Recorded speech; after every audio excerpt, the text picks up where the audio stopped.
En fait, moi, je suis chargé de projet à la formation au CSMO ESAC.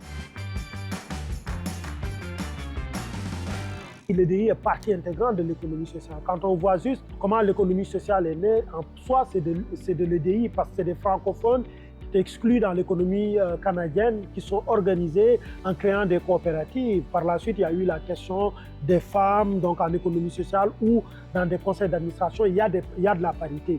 Donc l'EDI n'est pas menacé en économie sociale.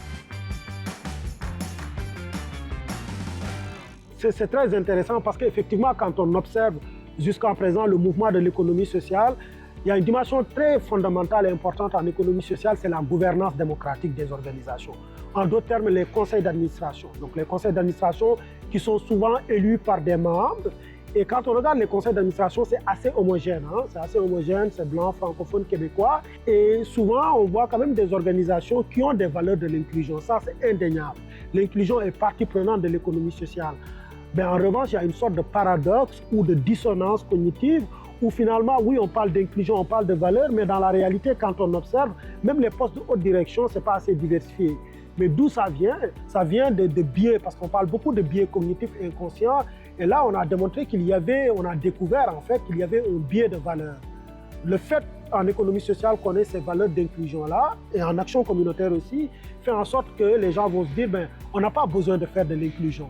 Donc, quand ils disent on n'a pas besoin de faire de l'inclusion, finalement, ça amène des biais d'angle mort. Donc, certains groupes, certains enjeux sont dans l'angle mort de l'économie sociale. Il y a 4 ans, on aurait pu dire c'était revenu, on veut faire de l'EDI, mais par où commencer? En économie sociale, c'était une question légitime parce qu'il n'y avait absolument rien. Ça, il faut le dire. Et tout ce qui existait, les recherches même l'ont démontré, tout ce qui existait, c'était du côté des Inc. en fait, du corporate, du privé ou des organisations publiques. 4 ans après, 3 ans après, à travers tout ce qu'on a mené, il n'y a pas une recette magique. Par contre, il y a des outils qui nous permettent de mener des démarches. Et c'est ces outils-là qui sont là. Par exemple, un outil d'auto-évaluation.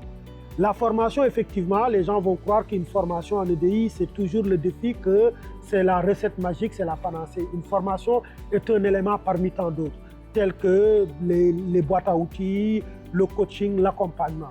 Et je pense pour l'avenir de l'économie sociale, et moi, c'est ce que j'essaie de faire au niveau du CSMO, c'est de dire qu'il y a des organisations qui sont là pour vous outiller. Donc l'avenir de l'EDI en économie sociale n'est pas menacé pour la seule et simple raison que les valeurs sont là. En revanche, il faut des structures dédiées qui créent des outils qui sont spécifiques à l'économie sociale. Parce qu'on ne peut pas prendre des outils dans notre secteur et vouloir l'appliquer ou le calquer à l'économie sociale. C'est ce qu'on a essayé de faire avant et ça a expliqué les 20 ans de rendez-vous manqués. Et c'est ça qu'on a essayé de casser en fait.